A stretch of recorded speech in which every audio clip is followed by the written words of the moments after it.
बिस्मिल्लाहिर्रहमानिर्रहीम। तकबीर तशरीक़ का हुक्म यह है कि 9वीं ज़िलहिज्जा की फजर से लेकर 13वीं ज़िलहिज्जा की असर तक हर फ़र्ज़ नमाज के बाद मुनफरिद, इमाम, मुक्तदी, मुसाफिर, मुकीम, मर्द औरत सब पर एक मरतबा पढ़ना वाजिब है। और ये तकबीर मर्द हजरात बुलंद आवाज़ से पढ़ेंगे, यानी इतनी आवाज़ ना हो कि बहुत ज़्यादा शोर हो जाए, बल्कि कदरी आवाज़ से पढ़ें। और औरतें आहिस्ता आवाज़ से पढ़ेंगी।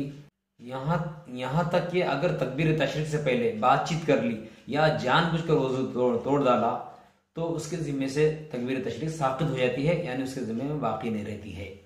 और तकबीर तशरीक़ कहना भूल जाए तो बाद में उसकी क़ज़ा नहीं है, तौबा करना लाजिम होगा ताकि गुनाह माफ़ हो जाए।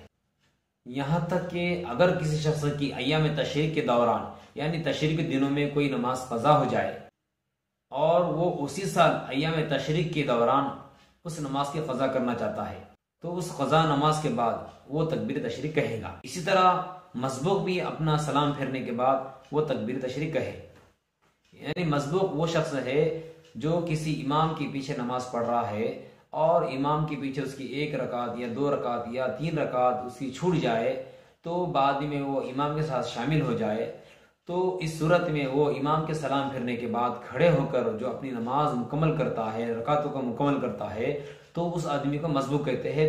तो इस मसबूक आदमी के ऊपर भी तकबीर तशरीक़ कहना लाजिम है। और तकबीर तशरीक़ के अल्फाज ये है: अल्लाहु अकबर, ला इलाहा इल्लल्लाहु, अल्लाहु अकबर, वलिल्लाहिल हम्द।